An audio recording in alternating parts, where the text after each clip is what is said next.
Hello students, as in previous class I discussed about the principles which are given by Frederick Winslow Taylor.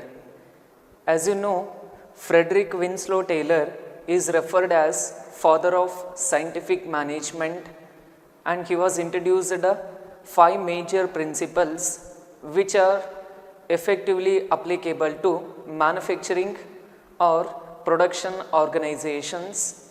Regarding about all those concepts we discussed in the previous class, and now in this session I will going to start with the techniques which are introduced by the father of scientific management, that is F.W. Taylor. So the F.W. Taylor has introduced 7 techniques which are perfectly applicable to manufacturing organizations. By adopting all these 7 techniques, the manufacturing organizations can able to achieve their organizational goals and objectives effective and efficient manner. So let's see what are the techniques that are given by Frederick Winslow Taylor. The first technique of scientific management, that is functional foremanship. This is the first technique which has been introduced by Frederick Winslow Taylor in his research and in his experiment.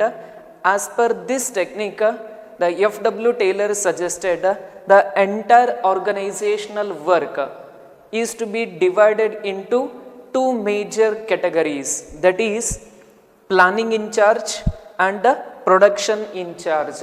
As per this technique, F.W. Taylor says that the entire organizational work has been described into 2 categories. One is planning, then second is production department. So each and every department, so here among these 2 departments, every department is provided with 4 kinds of specialists. Say for example, in this chart we can able to see clearly, that is in planning department the officer is to be responsible, he is called planning in charge. So under planning in charge they will be provided with 4 specialists in the organization. One is instruction card clerk, then second route clerk, then third time and cost clerk, then fourth shop disciplinarian. So all these 4 specialists who comes under the planning in charge. Then second department, that is production department. So here the production department is headed by a person, he is called production in charge. The production in charge is also provided with the 4 kinds of specialists, that is speed boss, gang boss, repair boss and inspector. So here there are 4 specialists which are going to help the production in charge of the organization. So that is why, as a F.W. Taylor suggestion is, the entire organizational work is to be described in 2 category or 2 department. As planning department, they would be headed by the person, he is called planning in charge, and the second department production. So the production department is headed by a person called production in charge. Each and every department is provided with the 4 kinds of specialists in the organization. They are assisting to the in charge in conducting the activities of the department and organization. So let's see each and every specialist work. So here under planning in charge, the first person or the first specialist comes, that is instruction card clerk. As the word itself indicates, instructions. So here instructions means it can be perceived as he is a person who is held responsible for giving complete instructions, complete guidelines regarding about performing a particular job which is given by the superior. So that is why the instruction card clerk is held responsible in giving instructions, orders, guidelines and suggestions to the workers in relation with performing a particular work in a proper manner. So that is about the responsibility of instruction card clerk. So then second person or the second specialist who are assisted with the planning in charge, that is route clerk. So here route is nothing but, in general words we say that a path, that is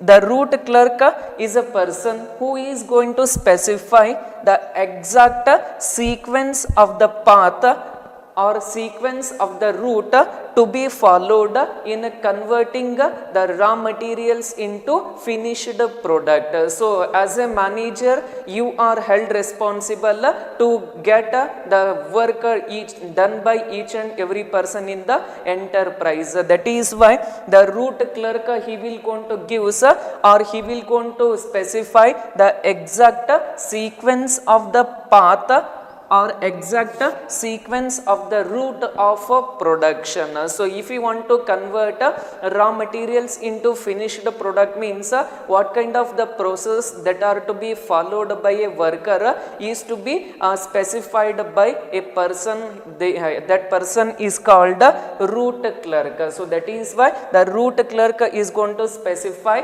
the exact sequence of the route to be followed in the manufacturing of a particular product. So that is the responsibility of route clerk. So then third specialist who comes under the planning in charge, that is time and cost clerk. So here the time and cost clerk, he is a person who is held responsible to calculate and specify the exact time to start the work and complete the work. So the time and cost clerk, he will going to specify when the work is to be started and when the work is to be completed, and what are the time factor that is to be followed in the manufacturing process, that is to be specified by the time and cost clerk. So that is why he will going to specify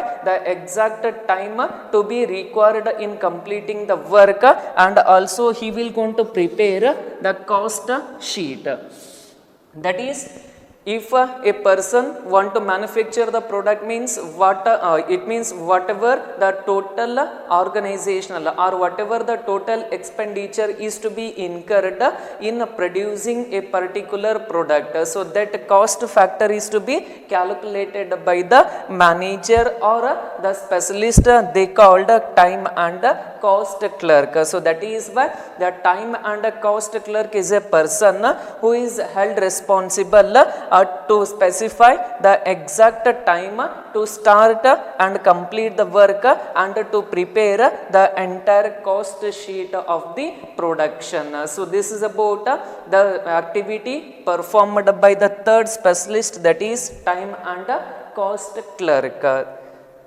Then fourth specialist in the organization, that is shop disciplinarian. So here the shop disciplinarian, he is held responsible to ensure the discipline among the employees and discipline among the total working of the enterprise. That is why the shop disciplinarian ensures discipline among the employees and ensures the discipline with each and every worker with respect to the organizational rules and regulations. Organizational rules and regulations. That is why very simple, the shop disciplinarian he will going to ensure the discipline among the employees in the organization, and also he will going to ensure whether all the employees are performing all the rules and regulations of the organization or not. So he will going to ensure and maintain the discipline among the employees in the business enterprise. All these about the four specialists who comes under planning in charge. That is why the planning department is provided by a manager, he called a planning in charge. The planning in charge is provided by the four specialists. Those four specialists are described in this format. So this is about the first category, that is planning in charge.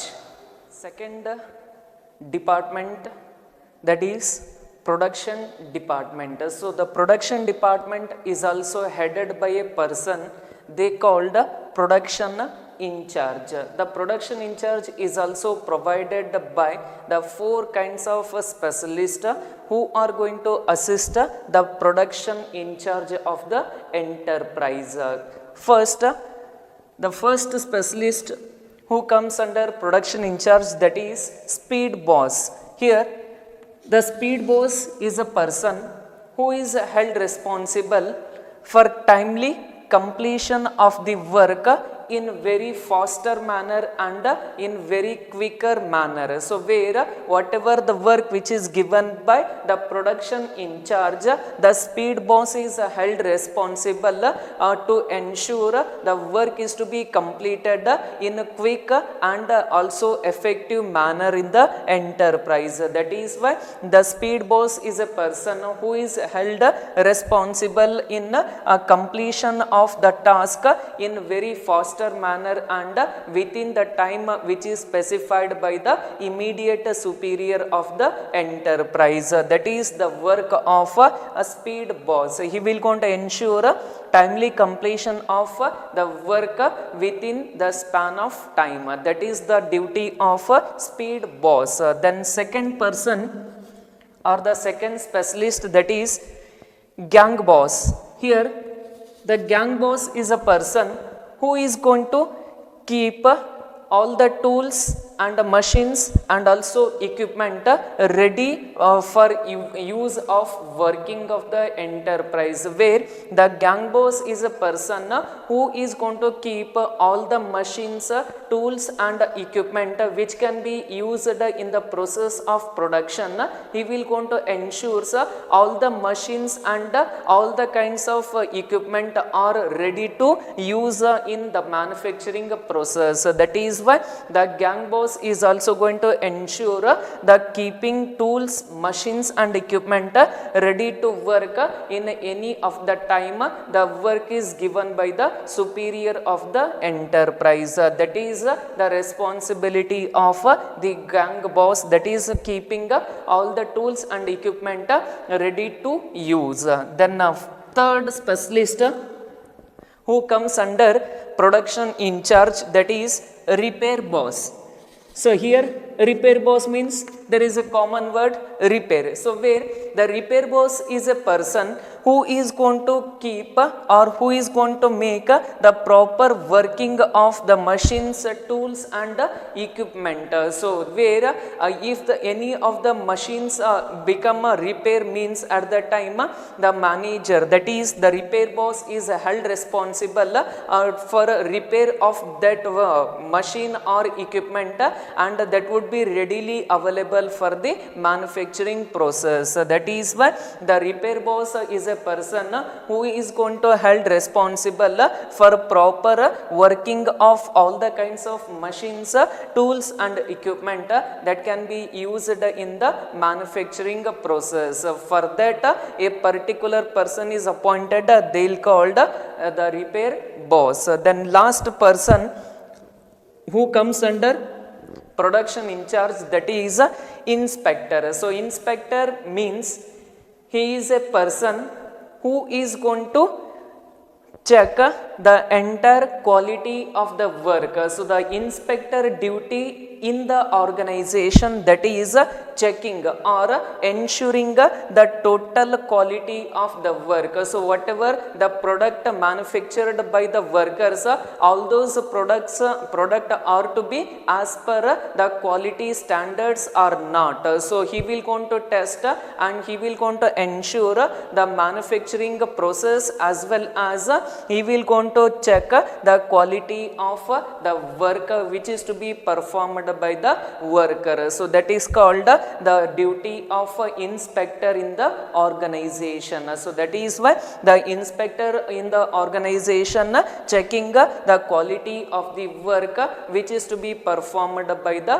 employees. He will going to check the quality of work as well as the quality of entire organization in relation with the manufacturing aspect. So this is all about the 4 persons who comes under production in charge. This is all about the first technique which is introduced by the F.W. Taylor, that is functional foremanship. Very simple.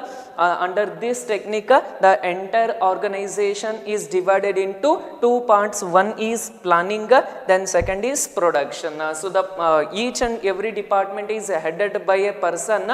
They are called planning in charge and production in charge, and all the persons they are provided with 4 specialists. They are going to give, they are going to held responsible for their duties. All these work are going to relation with the workers of the organization. So all these 8 persons in relation with their duties, they are going to guide, suggest the workers, and they are going to get the work done in a proper time. So this is all about first technique, functional foremanship.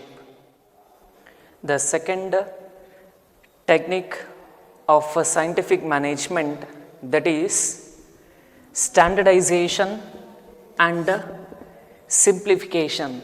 So here there are mainly 2 techniques which are to be followed by the manufacturing industries. One is standardization, then second is simplification. In standardization, where each and every organization must and should set a target for each and every activity that is to be performed by each and every individuals who are working in the organization. So that is why as a manager, as a factory manager, you must set the target for each and every activity which is to be performed by each and every employees of the organization. So that is why the target is to be set in the process, or a target is to be set in the number of unit to be manufactured by each and every employees of the organization. So that is why in standardization the employees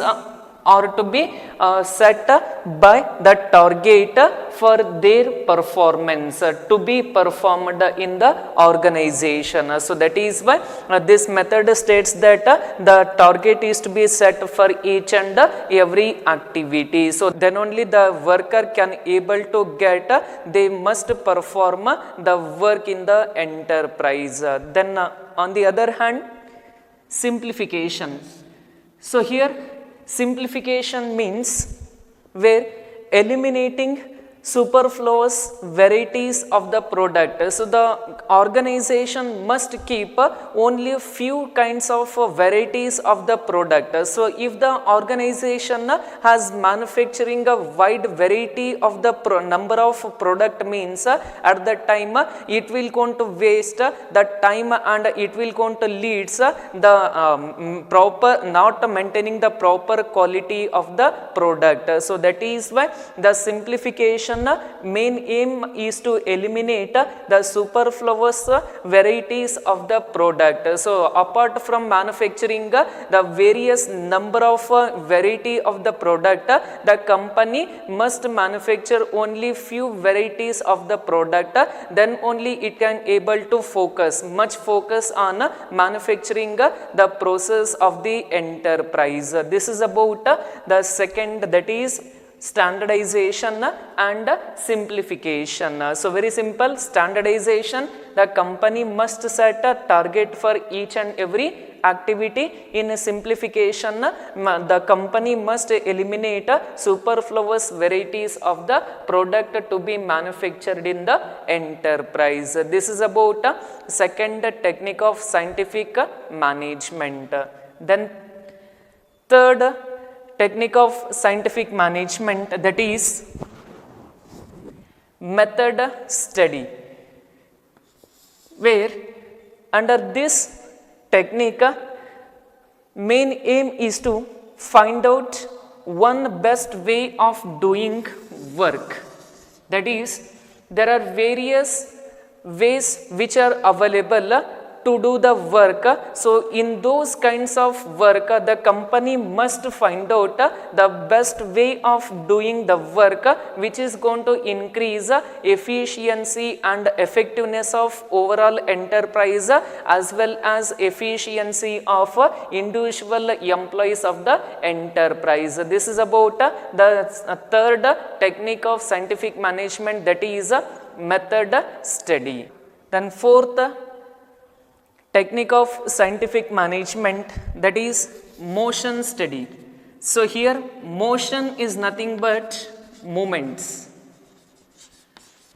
Motion is nothing but movements, where as per this technique main aim is to study the movements like lifting, changing the work position or unnecessary movement of employees from one department to another department or from one place to another place within the business enterprise. That is why as per this technique where it aim is to eliminate unnecessary movement like lifting of an object or dropping of an object and changing the work position from one place to another place within the enterprise. All those kinds of unnecessary movements are to be observed, and all those kinds of unnecessary movements which is to be made by the enterprise as well as which is to be made by the employees are to be